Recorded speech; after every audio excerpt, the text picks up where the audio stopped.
Hi, everybody. It's Honest John.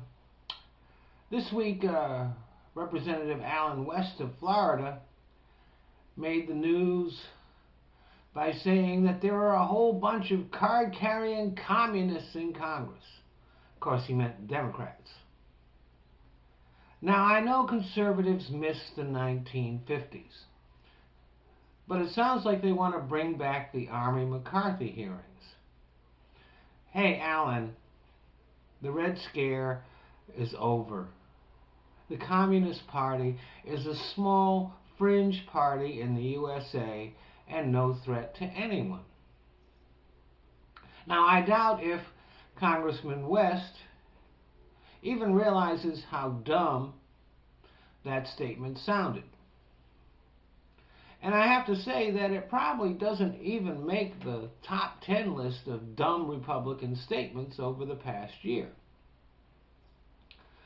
But it is another example of the irrationality that has come to dominate the Republican Party.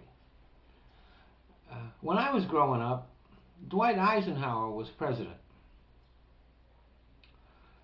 Both parties had liberals, conservatives, and moderates as part of their membership. Now, even though today the Democratic Party is mostly liberal, it does have both moderates and conservatives in it. The Republicans have purged their party of everyone but their most conservative members. As a result, there's no internal debate. Everybody knows what their positions are, and there's no need for discussion. This has caused a decrease in the collective IQ of the GOP. Since they don't examine their policies, they don't see any conflicts or any need to change them. So they call themselves deficit hawks, but don't see the conflict in defending huge, wasteful tax breaks and loopholes for the rich. Since socialism is evil, they think it is a great idea to destroy Social Security and Medicare. But they don't seem to realize that the biggest socialist program in America is corporate welfare. They watched as their policies created the biggest financial crisis since the Depression, but simply don't believe that there's anything wrong with them.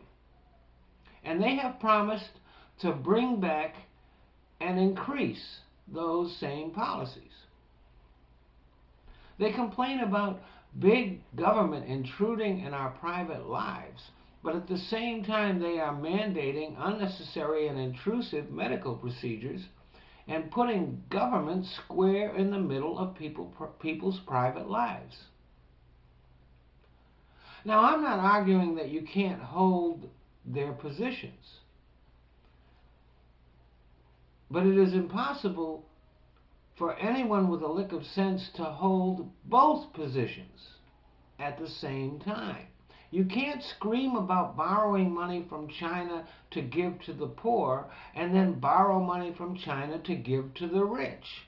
You can't say everyone must make sacrifices for the country and then scream class warfare when the most privileged are asked to make some of the same sacrifices everyone else is already making. Maybe if the GOP allowed there to be people in their party that held different views, they might be forced to justify their positions.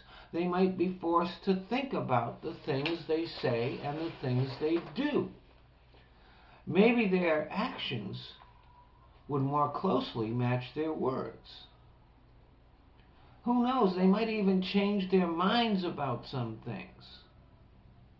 At least, they might even say some things that don't sound so stupid. Thanks for listening.